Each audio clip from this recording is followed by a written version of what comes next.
Okay, I am going to tell you guys the secret to having a more narrative and exciting game that feels more personal. Grounding. Consider the following two characters. My name is Rusty Shackelford. I'm from New Mexico. I'm an exterminator. You have any friends? I work alone. Any family? All dead. And prior work history? All clients dead.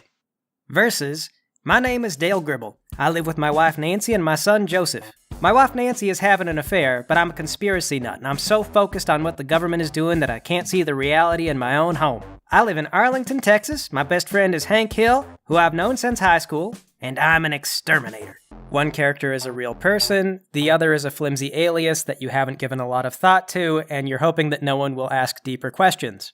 The Rusty Shackelford type of character is kind of a self-defense mechanism. A lot of people play D&D, so for example, imagine that one of you makes a warlock who's got a pact with a pit fiend, and the other of you is a paladin who's got a god who really hates pit fiends. If neither character makes eye contact or asks each other any questions about their past, then you can go and fight skeletons in a dungeon and it doesn't matter. Unfortunately, though, this also means that the characters don't really matter. See, the thing is, role-playing is about collaborative storytelling, so when you get a bunch of people together, everybody should be contributing some to the story. They do this partly by making their own characters and making decisions, but they also do this by asking questions and taking an interest in the setting and their surroundings. If one character asks another, like, who is your family, where do they live, what do they do for a living, maybe you haven't thought of this before, and that's fair because you're not going to think of every little detail. But if another character asks, then you have to come up with an answer, kind of on the spot, maybe, and that answer fleshes out the character. Well, I do have a mom and dad. They are coin collectors, and they've been making their money by collecting and selling novelty coins. Oh, how's that doing? Oh, terribly, terribly. They're flat broke all the time. In fact, I should send them money right now. So see, the collaborative thing is key to having a game that feels like a story, rather than a sequence of battles. If one player's made a pact with a pit fiend, and then someone else says, isn't that really dangerous? The other player shouldn't just be dismissive of it. That's non-collaborative. The other player should be like, well, look, I was a nobody before, but I signed that pact, and now look at me. I'm getting paid to defend people, and I'm important. And I know it's not good, but it was a devil's contract, and I can't take it back now. And given context like that, the paladin who hates pit fiends might kind of look at this other player as maybe a victim and be like, oh gosh, I wish I could help you, but yeah, you've got yourself in a really big problem.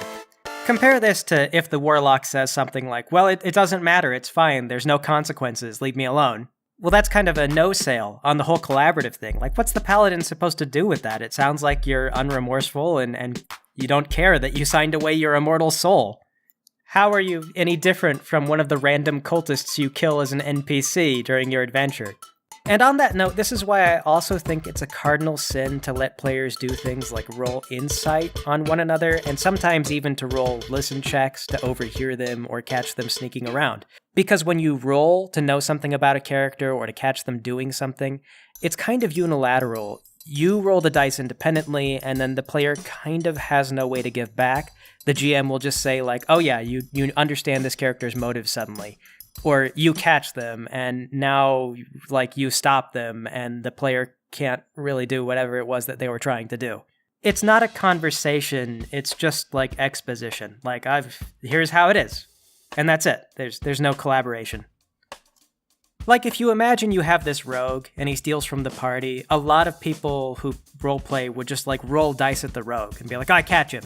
And that kind of puts an end to it. But logically speaking, even in character, you should probably be able to figure out, it's the rogue! It's the guy who steals things for a living! You stole my coffee pot! And then, you've got to prove it, and the rogue can, like, how did you hide that you stole the coffee pot? And you go back and forth a little bit. It's a character dynamic, which, if you're mature enough to play, can be a lot of fun. Unfortunately, I have to admit, I've roleplayed for about 20 years, and I feel that it's a minority of players who kind of get the character dynamic stuff. It's challenging. You really have to kind of put yourself outside your own mind and be somebody else, and accept that what's happening to your character isn't happening to you personally. And also, that the primary win condition of the game isn't to beat the monsters and end the quest. It's to have created an interesting collaborative story. Granted, a lot of players don't really care about the story. I mean, they say they do, but they kind of don't. They've got quest objectives. It's really clear-cut what you expect them to do. They feel good for having done something right, and that's what they want. But even so, even if the only thing that you really want to do is just complete a list of objectives and kind of play a bit of a worker drone, you can still make a more compelling and interesting worker drone by grounding him and knowing, like, where does he live, who's his family, who are his friends, what does he care about? Because that also gives stuff for everybody else to work with, including the GM. Like, if he knows you have a house, then he can bring up that the current crisis is an existential threat to your home. But anyway, in conclusion, I'm going to bring up a couple of character things that I think are really bad for a game, and one that's really common. I'm going to start with a really common problem. It's when people play that character who's all like, he's a loner, and he doesn't trust anyone, and he won't talk to the party until you earn his trust. Lots of people do this. Once you roleplay long enough, you'll probably have dozens of stories of new players making that exact same character. It is so common. And I get why it's done. It's like, oh, I want to be Geralt of Rivia. He's so cool. But Geralt is a solo act. Like, he's the main protagonist in his own book, or in the video games, it's a single-player game. Geralt is not terribly collaborative, so I would not make that character unless it was like a two-person game, one GM, one player. I mean, like, what is everybody else supposed to do with that? You won't interact with anybody. It's all nothing but no sale. So it doesn't work. It happens all the time. In fact, I'd like to see in the comments if you have role-played long enough to see that player who made the mysterious rogue or whatever, who wouldn't talk to anybody until they got their trust earned. Speak up. Tell the story in the comments. Because I bet it's like tons of you. I bet tons of you have seen that. Anyway, the other really kind of nasty player character that I see is when one player is very ambitious, but not super inquisitive about their ambitions. Often this will be like a close friend of the GM or something like that, and one good example was I knew this guy who was playing a droid in a Star Wars game, and he was like, well, I also want to use the Force. So it was a D20 thing, he classed into Jedi, the GM gave him permission. He said, well, I put some flesh in my droid. And then he had like backup copies of himself, and they were also Force sensitive, because you can copy a droid's mind or wipe it and, do whatever, transfer it to a new body. So my friend and I, we joined this game after this had happened, and when we saw this player, we were like, oh, hold on. They make droid armies. So if this is possible... And then the setting imploded. They were mass-producing Sith droids, the GM had allowed a precedent, and then he tried to roll with it and make it a thing, and it was just like, it's like Wile E. Coyote. He's running over the thin air, and it's fine. He doesn't fall until he stops and he looks down. But the thing about those players is they don't ask questions. And again, it's collaborative storytelling, so if you don't talk to the GM or ask the GM for certain details, oftentimes nobody looks down. But then if somebody else comes in and joins the game and they say, hey, how are you floating like that? Gravity kicks in. And if that happens, you may not have grounded your choices, but the ground is going to come meet you very quickly. Those situations are bad partly because they destroy the entire setting of the game. They're incredibly subversive. And in fact, sometimes it just destroys the game. Sometimes the rules in the lore that prevent things from happening are there because they're essential for things to keep going. So, grounding. It doesn't have to be big or grand. In fact, it should just be a paragraph of explanation. A multi-page backstory is a waste of time. Don't do all that. Just say, if I'm a warlock and I made a pact with a pit fiend, this is why I did it. These are some details about the pit fiend.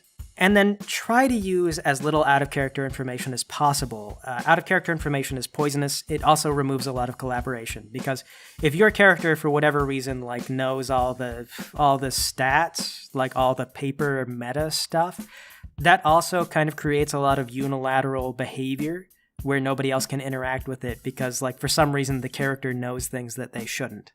Or even worse, sometimes a character for no reason knows things about another character that they shouldn't. Because that player, that other character, that is that player's character. It belongs to them. Before you decide that everybody is going to dismiss something that they're telling you, you have to have a conversation with them in character. You have to build that collaboratively. Likewise, you shouldn't make characters that require other characters to ignore everything about you. If you make a character that eats orphans, and occasionally you just eat orphans in front of people, you can't like get mad at other characters for asking why. You have to engage in a conversation. So when you make the character ground them, like, don't try to Wile E. Coyote the setting. It's really not very clever. It doesn't build anything, and no one can interact with it, because as soon as they say, hey, why is this like this, it'll all fall apart. It's bad for the game. It's not fun for people who aren't doing the Wile E. Coyote thing. Grounding. That's the secret to a good narrative. Ground yourself.